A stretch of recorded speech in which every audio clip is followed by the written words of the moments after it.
हे अष्ट सिद्धियों के अधिष्ठात्री देवी माता लक्ष्मी, माँ हम तुम्हारी शरण में आए हैं, हम पर कृपा करो माँ, तथा मुझ पापी अधम के पापों का अंत करो। सुना है पूत कपूत हो सकता है, पर माता कभी कुमाता नहीं होती। माँ मेरा उद्धार करो, पाप के दलदल से मेरा उद्धार करो।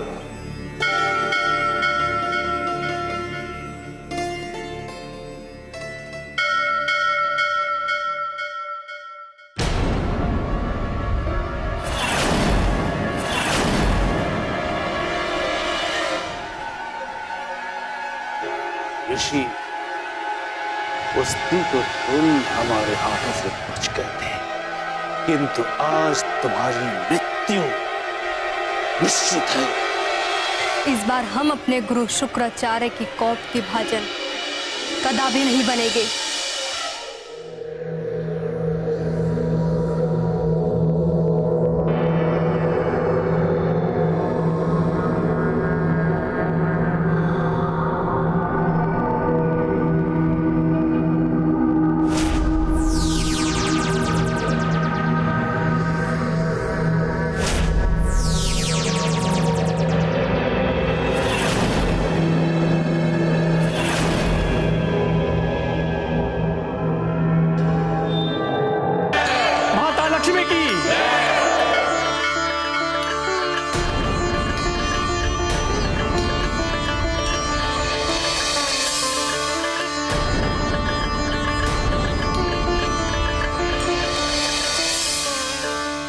माता हमारे इस भोग को ग्रहण करें और अपने आशीर्वाद से हमारे पापों का नाश करें।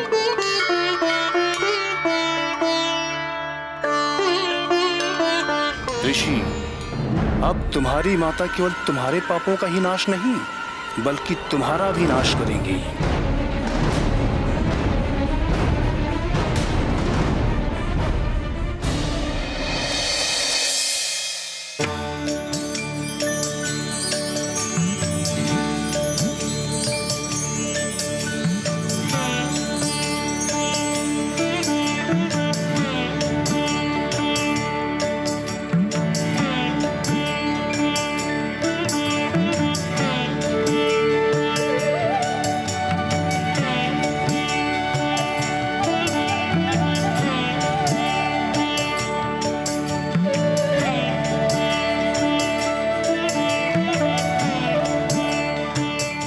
माता वशिता के आशीर्वाद से आज संसार में श्रम के महत्व को स्थापित करने वाली वशिता सिद्धि की काल जय कथा पूर्ण हुई।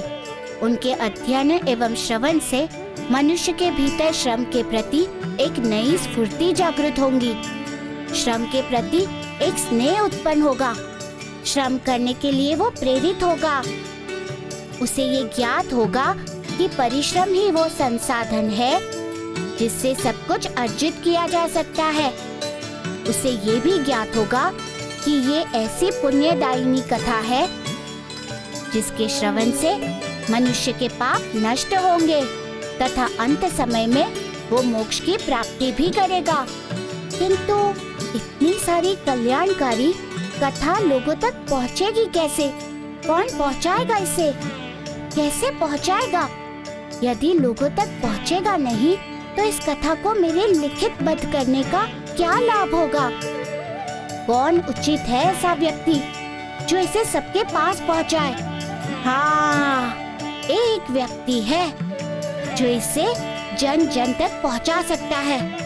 इस पुनीत कार्य में मैं जामवन जी का सहयोग लूंगा। वो ही इस पुनीत कार्य को कर सकेंगे।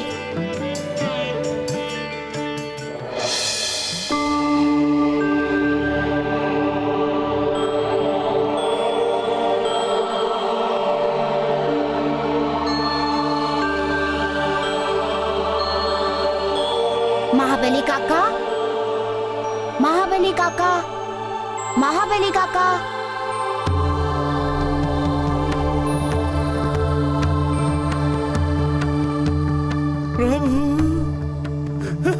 प्रभु,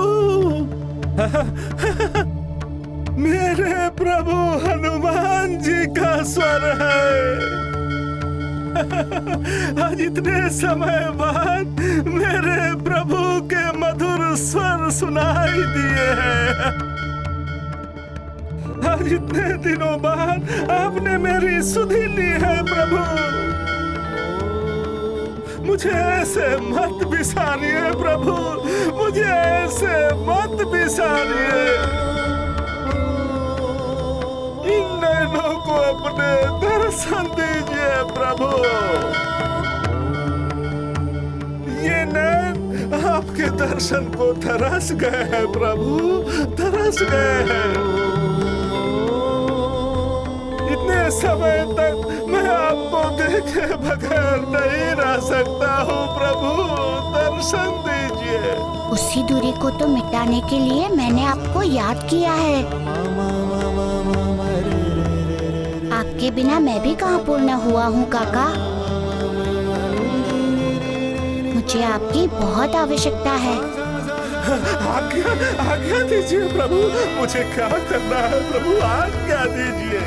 आपको मेरा एक विशेष कार्य करना है महाबली काका, इसलिए आप अभी जहाँ कहीं भी हैं वहाँ से सीधे सिंधु पर्वत की तलाटी पर चले आइए।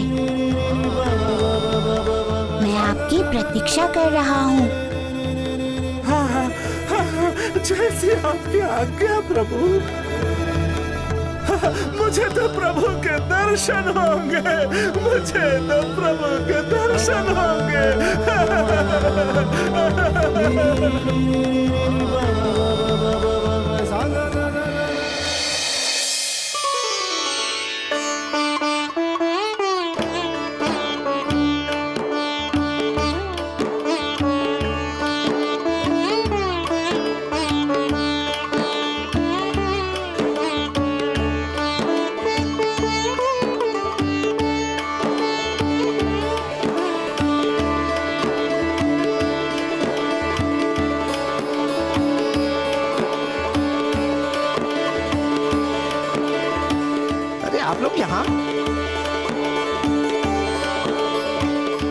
आप लोग यहाँ क्यों खड़े हैं?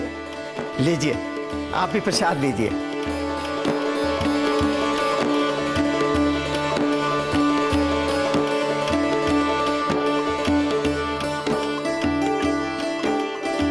अंगिरा, तुम्हारी भक्ति और तुम्हारे पापों के अंत का हर्ष बहुत शीघ्र ही विषाद और चित्कार में परिवर्तित होने वाला है। बहुत शीघ्र ही लोगों को पता चलने वाला है कि तुम उन्हें प्रसाद नहीं बल्कि प्रसाद के नाम पर विष बांट रहे हो। विष।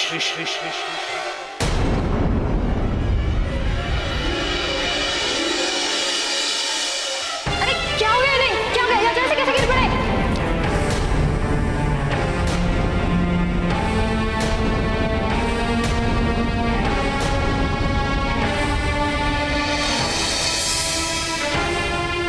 पता नहीं, कुछ समय पहले तो अच्छा था, भजन कीर्तन कर रहा था, पर अभी अभी प्रसाद खाते ही अचानक से गिर गया।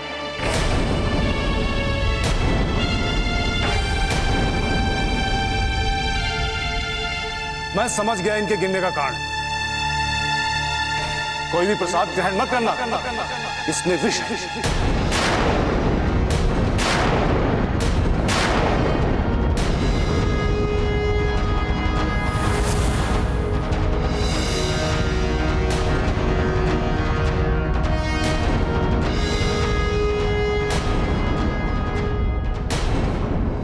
कोई भी प्रसाद ग्रहण मत करना, इसमें विष है।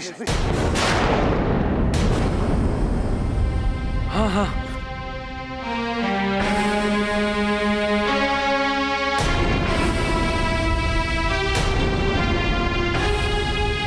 अंततः फंस ही गए ऋषि अंगिरा। अब चाहे कोई भी आ जाए, ना तो कोई इन्हें इनकी मृत्यु से बचा सकता है और ना ही अंगिरा को उसके मृत्यु दंड से।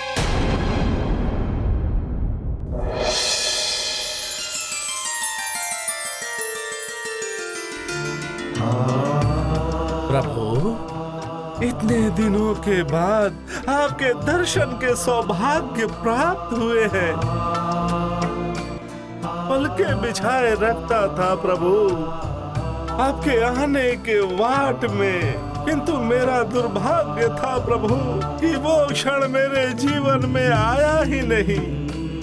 महाबली काका, आप मेरी प्रतीक्षा में लीन मत हुआ कीजिए, क्योंकि मेरे जन्म का उद्देश्य कुछ और है। क्या प्रभु? महाबली काका, हमारा जन्म इस संसार में धर्म की स्थापना के लिए हुआ है। संसार को धर्म के मार्ग पर चलाने के लिए, शिक्षा के लिए हुआ है।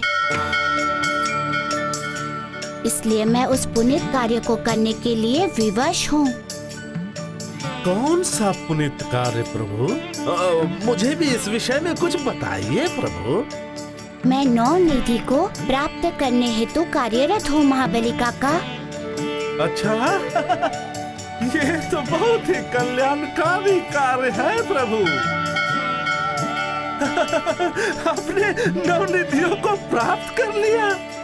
नहीं महाबली काका, अभी तक तो मैं केवल 6 निधियों को प्राप्त कर पाया हूँ। 3 अभी भी शेष है प्राप्त करने के लिए। इसका अर्थ तो ये हुआ प्रभु कि आप जब तक 3 निधियों को प्राप्त नहीं करेंगे, अपने गृह को नहीं आएंगे। आपका अनुमान बिल्कुल सही है महाबली काका। मैं जब उन 3 निधियों को प्राप्त कर लूंगा तभी आऊंगा। तो शीघ्र कीजिए प्रभु, अति शीघ्र कीजिए। अंजन प्रदेश आपके लिए व्याकुल है प्रभु। माता पिता से लेके प्रजाजन, पेड़ पौधे, जीव जंतु सभी आपके लिए व्याकुल है प्रभु। चिंता मत कीजिए महाबली काका, मैं शीघ्र आऊंगा। किंतु महाबली काका, एक बात मेरे समझ में नहीं आई कि आपके होते हुए परिवार में ऐसी घटना घटी कैसे? किस प्रकार सुकन्या अंजन प्रदेश में प्रवेश कर गई और किसे उसके मलिन मंशा के विषय शंका हुई? प्रभु, मुझे संदेह तो उसी दिन, उसी पल हो गया था जब पुत्री अंजना दारुण वन की यात्रा अधूरी छोड़कर वापस लौट आई थी। किंतु वो सुकन्या बनी अंजना, उसके वश में महाराज केशरी थे। वो सुकन्या, वो सदैव महाराज के आसपास ही रहती थी। वो जो भी चाहती थी वो उनसे करवा लेती थी। हम कुछ नहीं कर पाते थे, विवश थे। और ये सब उस दुष्ट सुकन्या के कारण ही, क्योंकि वो इच्छाधारी नागिन भी तो थी प्रभु। और ये सब उस दुष्ट सुकन्या के कारण ही, क्योंकि वो इच्छाधारी नागिन भी तो थी प्रभु। भीतर से कुछ और तथा बाहर से कुछ और ही थी वो।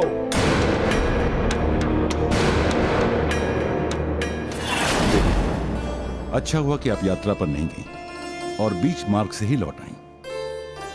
आपने तो मेरी सारी की सारी चिंताएं हर ली।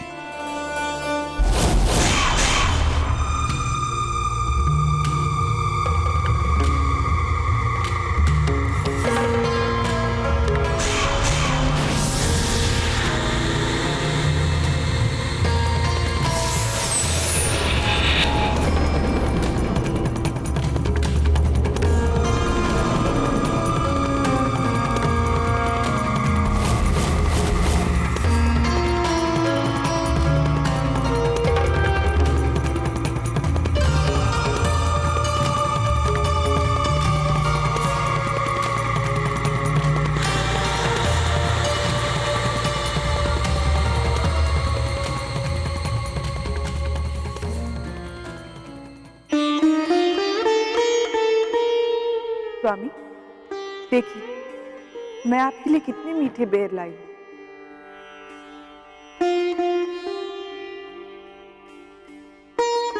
देवी, ये बेर तो बड़े मीठे और स्वादिष्ट हैं।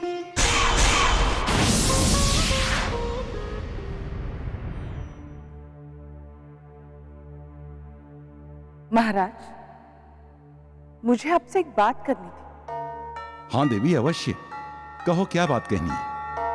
मैं आपके लिए दारुण वन की यात्रा अधूरी छोड़कर आ गई। के कारण मेरा सर्पदोष तो वैसे के वैसे रह गया ना। देवी, फिर आगे? इसीलिए मैं एक नाग शक्ति यज्ञ करवाना चाहती हूँ।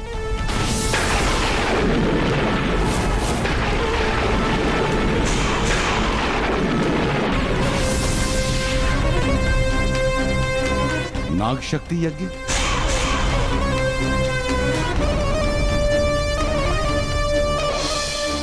हाँ स्वामी, इससे हमारे सारे कष्ट, सारे अनिष्ट, सारे दोष दूर हो जाएंगे। हाँ देवी, ये तो आपने बहुत उत्तम सोचा है। आप ये यज्ञ अवश्य करवाएं।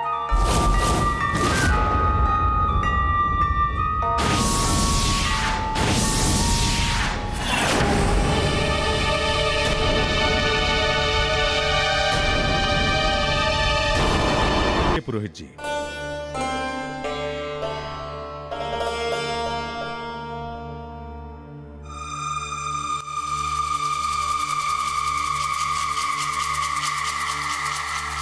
प्रणाम महाराज। महाराज, हम जानते थे कि देवी अंजना यात्रा छोड़कर वापस लौट आई हैं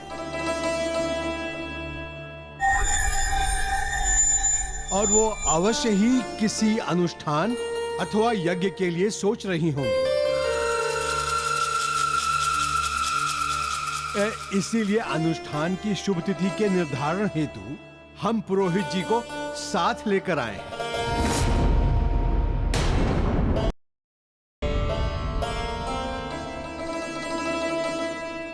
मेरे विचार से तो हमें सतर्क रहना होगा और अंजना पर पैनी दृष्टि रखनी होगी।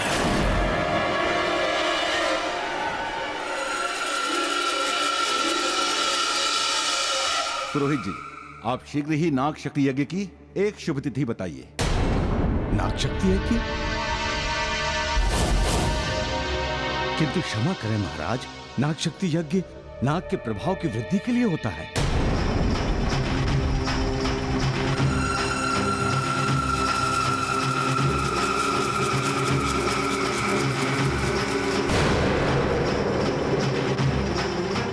हमारे संस्कार में ये यज्ञ वर्जित है क्योंकि ये यज्ञ अशुभ होता है।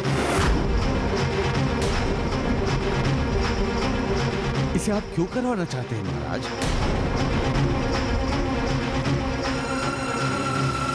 देवी, ये पुरोहित जी क्या कह रहे हैं?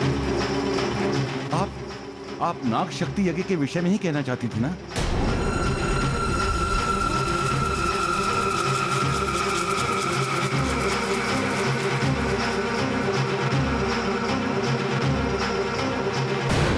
महारानी का अभिप्राय नागबलि यज्ञ से होगा महाराज।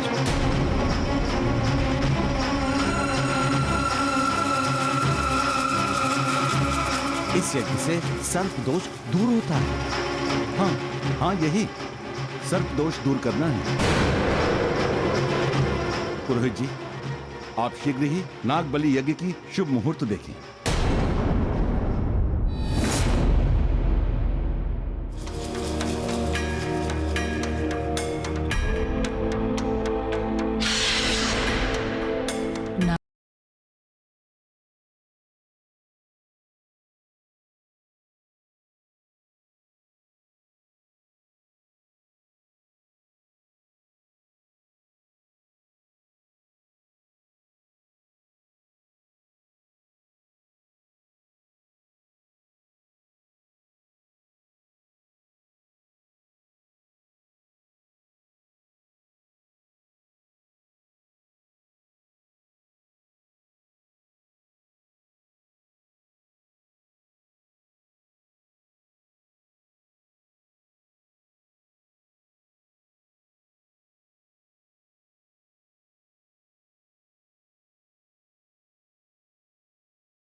पवित्र अग्नि में पग रखते ही मैं जलकर भस्म हो जाऊंगी। परीक्षा देने से आवश्यक है अपना प्रतिशोधात्मक रूप धारण करना। क्या हुआ? पीछे क्यों हट गई? पढ़ा अपना पग। सुकन्या, ये अग्नि परीक्षा दे या स्वीकार कर कि तू अंजना नहीं नागिन है।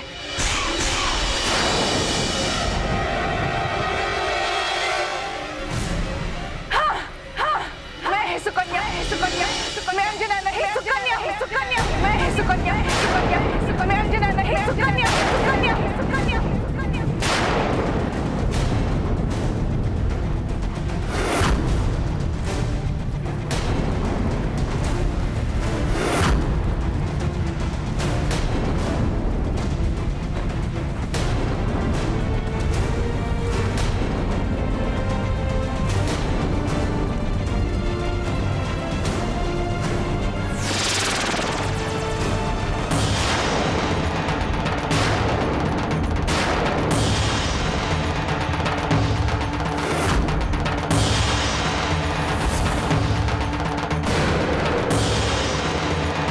अब यहाँ से निकल चलने में ही भलाई है, अन्यथा बस अब बहुत हो गया ये परीक्षा और परीक्षण का खेल। केसरी, तूने मुझे इस अंजना के लिए ठुकराया था ना? अब देख मैं तेरे सामने तेरी इस अंजना की क्या गति करती हूँ।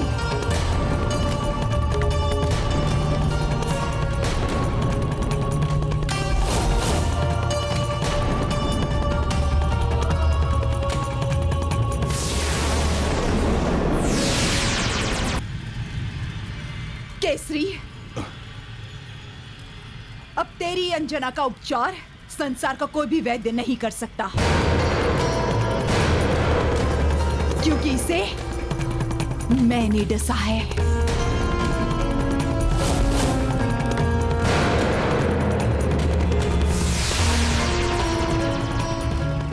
नागिन!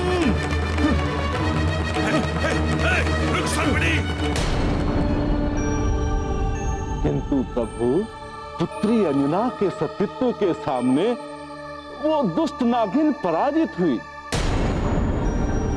उसकी दुर्भावना पराजित हुई और उसे वापस लौटना पड़ा। सतीत्व में बहुत शक्ति है महाबली काका। इस संसार में सतीत्व अवस्था से कोई नहीं जीत सकता। फिर वो तो मलिन मंशा वाली स्त्री थी। आपने सत्य कहा प्रभु।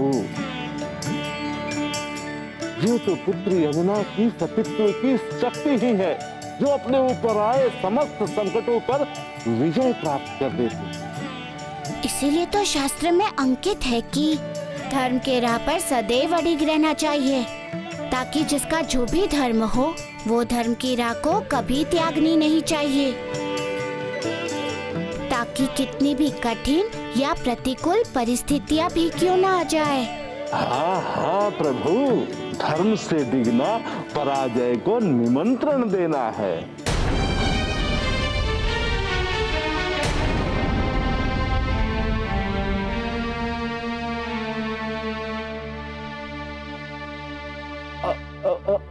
क्या सोच रहे हैं प्रभु? सोच नहीं रहा हूँ महाबली काका, मैं याद कर रहा हूँ। किसे याद कर रहे हैं प्रभु?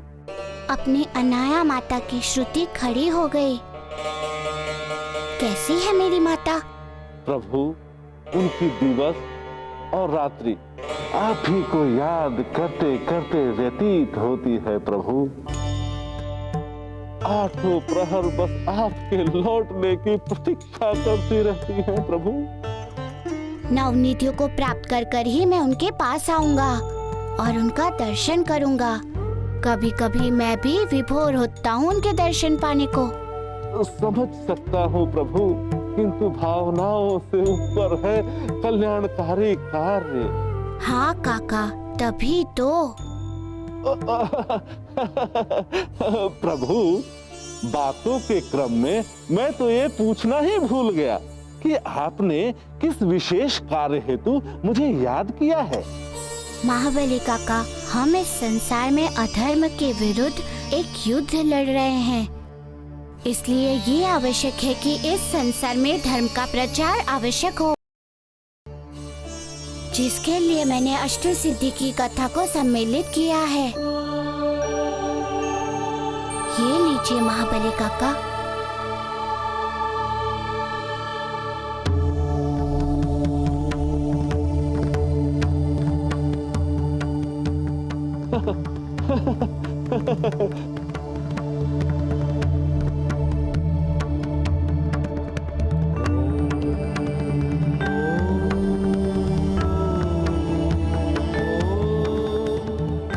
चाहता हूँ कि आप इस वशीता सिद्धि की कथा को संपूर्ण संसार में पहुँचाएं, समस्त ऋषियों, मुनियों, सभी गुरुओं एवं भक्तजनों तक पहुँचाएं, तथा इस कथा के माध्यम से संसार में धर्म का संचार हो और संसार का कल्याण हो।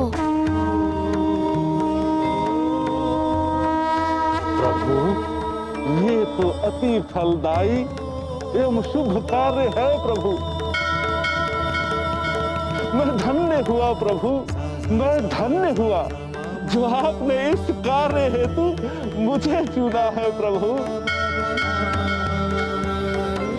मैं अभी जाता हूँ और सारे संसार को इस वशीता सिद्धि की पावन कथा से अवगत कराता हूँ प्रभु। हाँ प्रभु।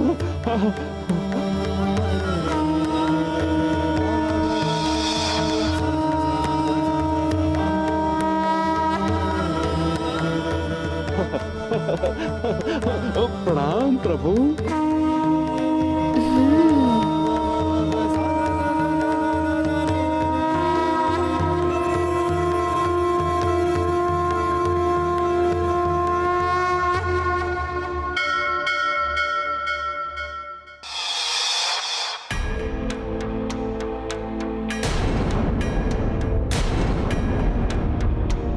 ये ऋषि नहीं है श्रेष्ठ जी, ऋषि के रूप में असुर है। इसे कठोर से कठोर दंड दिया जाए। हाँ, और इसने ही भक्तजनों को विषयुक्त प्रसाद खिलाकर उन्हें मारने का प्रयास किया है। हाँ, ये हत्यारा है। इसे इस घृणित कर्म के लिए कठोर से कठोर दंड मिलना चाहिए।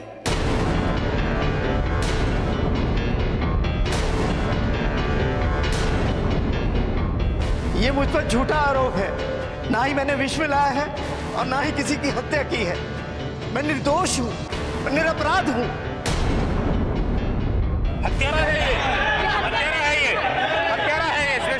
शांत हो जाइए, संयम धारण कीजिए।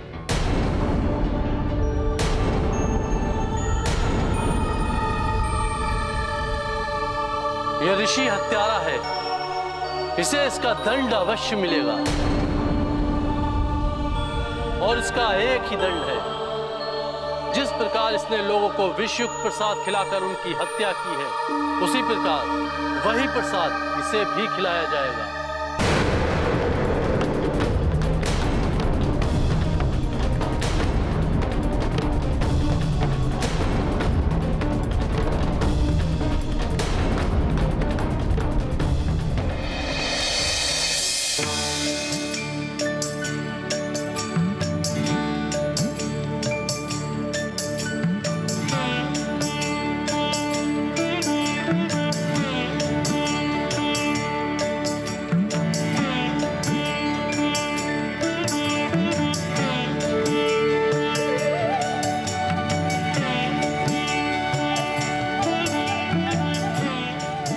अब वशीता सिद्धि की कथा पूर्ण हो जाने के पश्चात ऋषि अंगिरा को मुझे इशिता सिद्धि की कथा करनी होगी, क्योंकि धर्म अनुसार वशीता के पश्चात इशिता सिद्धि की ही कथा कही जानी चाहिए।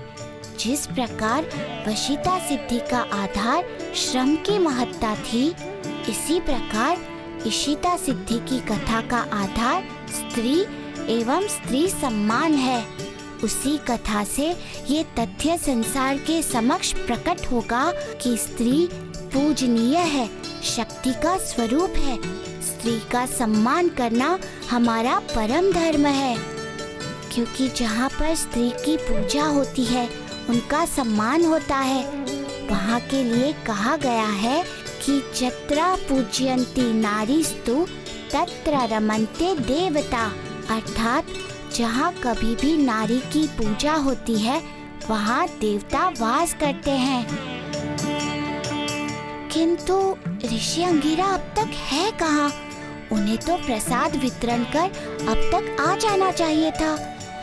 कहीं पुनः किसी संकट में तो नहीं फंस गए?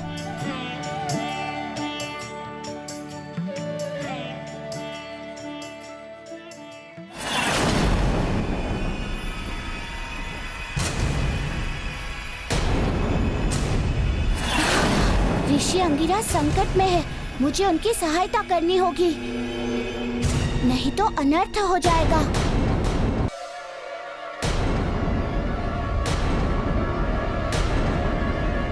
मेरा विश्वास कीजिए, मैंने कुछ नहीं किया, मैं निर्दोष हूँ।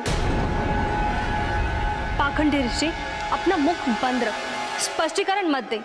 ये बता, प्रसाद में विष मिलाने के पीछे तेरा स्वार्थ क्या था? हाँ बता।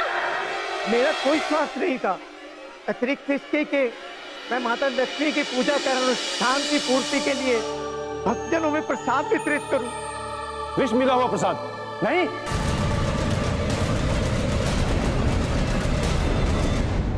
नहीं नहीं, मैंने विष नहीं मिलाया प्रसाद में। हठी, तू ऐसे नहीं मानेगा, तुझे विष मिला प्रसाद खिलाना ही होगा।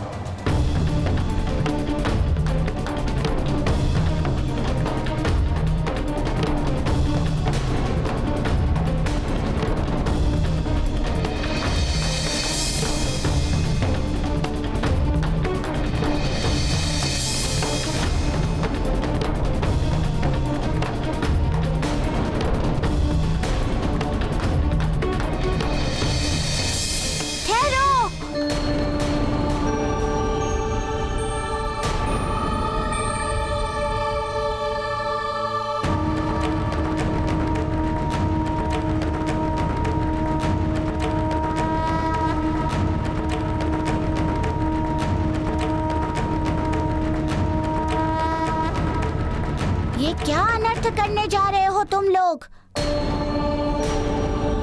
सिद्ध ऋषि को विष का प्रसाद खिला रहे हो? इतना बड़ा अधर्म? वानर बालक, तुम जिसे ऋषि कह रहे वो ऋषि नहीं है, बल्कि एक अधर्मी है, अपराधी है।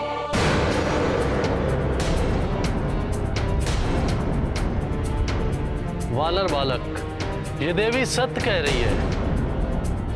इसने विष मिला प्रसाद खिलाकर बहुत से भक्तों को मारने की चेष्टा की है। ऋषि रूप में ये जघन्य अपराध करने वाला जीने का अधिकारी नहीं है। हाँ हाँ, इसे तो मृत्युदंड दिया जाए। हाँ, इसे मृत्युदंड मिलना चाहिए।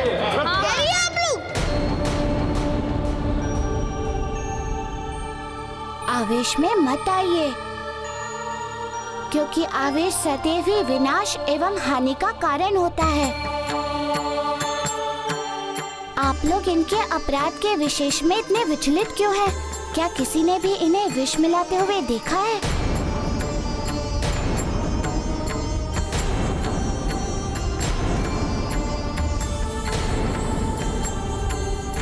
आपका मौन बता रहा है कि किसी ने प्रत्यक्ष नहीं देखा।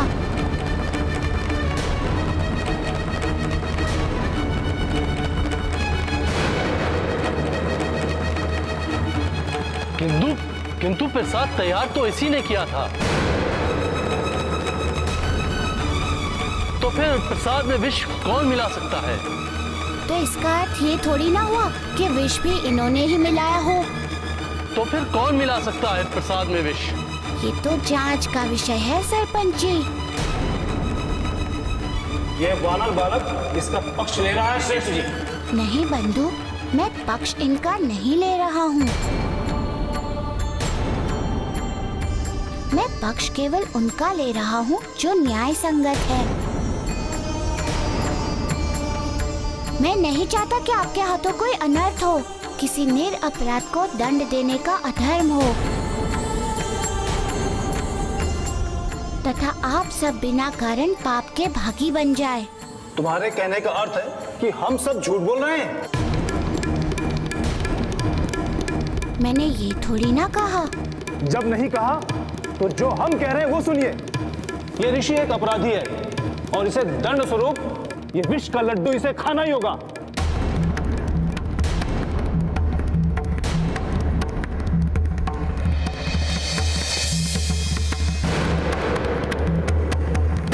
लाइए, मुझे दीजिए। भ्रष्ट बालक, ये क्या किया तूने?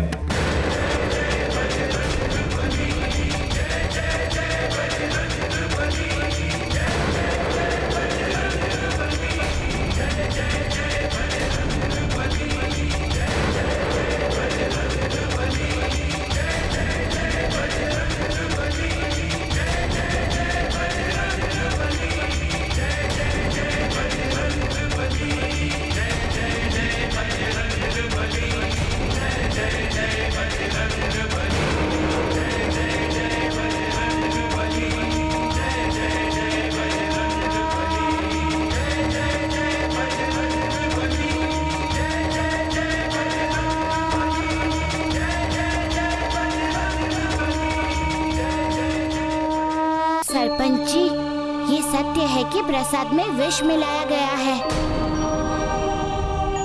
जब ये सिद्ध हो चुका है कि प्रसाद में विष है, तो फिर दंड देने में इतना विलंब क्यों? हाँ, इन्हें शीघ्र दंड देना चाहिए। किंतु दंड देने से पहले ये तो जान लीजिए कि ये विष है कहाँ का।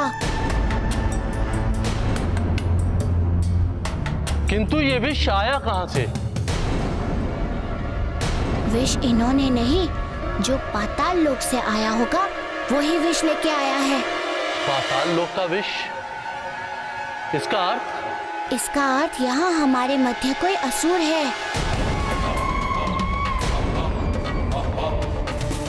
और वो असुर कोई भी हो सकता है।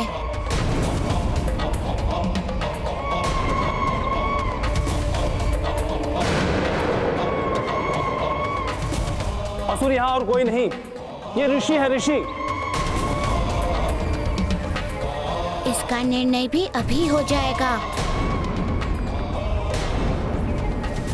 सरपंच जी, मेरे पास एक उपाय है। क्या उपाय है?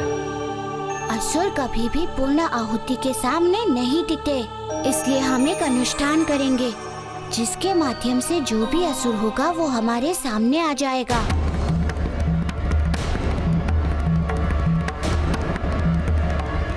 नहीं नहीं, ये अनुष्ठान समय व्यर्थ गवाएगा। जब इस छल का प्रमाणित हो ही गया तो इसे दंड देना ही चाहिए। इसी में हम सबकी भलाई है। नहीं, वानर बालक जो कह रहे हैं वही उचित है और वही होगा। वानर बालक, आप अनुष्ठान की तैयारी आरंभ करें ताकि हम सब लोग सच से अवगत हो सकें।